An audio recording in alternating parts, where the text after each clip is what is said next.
బెంగాల్ పీఠం ఎవరిది? ప్రజలు వాళ్ళ రిజల్ట్ ని నిక్షిప్తం చేస్తున్నారు. పోలింగ్ మొదలైంది. రెండో దశ పోలింగ్ ప్రారంభమైంది. సాయంత్రం 6 గంటల వరకు ఈ పోలింగ్ కొనసాగబోతోంది. రెండో విడతలో మిగిలిన 142 అసెంబ్లీ స్థానాలకు పోలింగ్ జరుగుతోంది. మొత్తం 294 స్థానాలున్న బెంగాల్లో ఏప్రిల్ 23న తొలి విడతలో 152 అసెంబ్లీ స్థానాలకు పోలింగ్ జరిగింది. ఇక రెండో విడతలో ఓటింగ్ కోసం 41,000కు పైగా పోలింగ్ కేంద్రాలను ఎన్నికల సంఘం సిద్ధం చేసింది.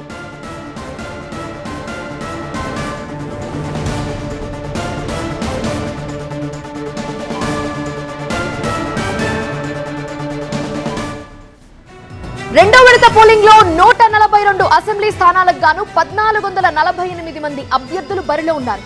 3.21 కోట్ల మంది ఓటర్లు వీరి భవితవ్యాన్ని నిర్దేశించనున్నారు. వీరిలో దాదాపు 1.64 కోట్ల మంది పురుషులు కాగా 1.57 కోట్ల మంది మహిళలున్నారు. బెంగాల్లో మొదటి విడతలో ఏకంగా 92% ఓటింగ్ నమోదైంది. ఇక రెండో విడతలోనూ అదే స్థాయిలో ఓటింగ్ నమోదవుతుందని అధికారులు అంచనా వేస్తున్నారు. మే 4న వెస్ట్ బెంగాల్ తో పాటు ఇదివరకే పోలింగ్ పూర్తి చేసుకున్న అస్సోం, కేరళ, పుదుచ్చేరి, తమిళనాడు రాష్ట్రాల అసెంబ్లీ ఎన్నికల కౌంటింగ్ జరగనుంది.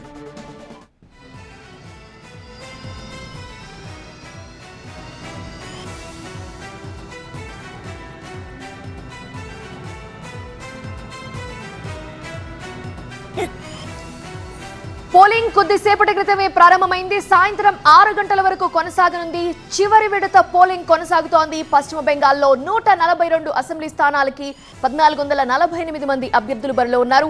3.21 కోట్ల మంది ఓటర్లు వీరి భవితవ్యాన్ని నిర్దేశిస్తారు. వీరిలో 1.64 కోట్ల మంది పురుషులు, 1.57 కోట్ల మంది మహిళలున్నారు. బెంగాల్లో మొదటి విడతలో 92% ఓటింగ్ నమోదైంది.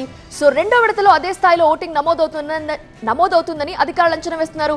సో ఎంత పర్సెంటేజ్ పోలింగ్ నమోదవుతుందో చూడాలి. ఇక మే 4న వెస్ట్ బెంగాల్ తో పాటు ఇదివరకే పోలింగ్ కంప్లీట్ చేసుకున్న అస్సోం, కేరళ, పుదుచ్చేరి, తమిళనాడు రాష్ట్రాల అసెంబ్లీ ఎన్నికల కౌంటింగ్ జరుగుతుంది.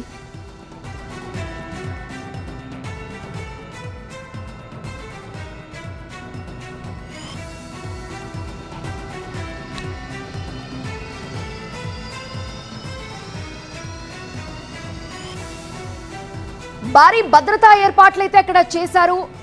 ఈసారి పోలింగ్ పర్సెంటేజ్ ఎంత నమోదవుతోంది అనేదే ఆసక్తి రేపుతోంది.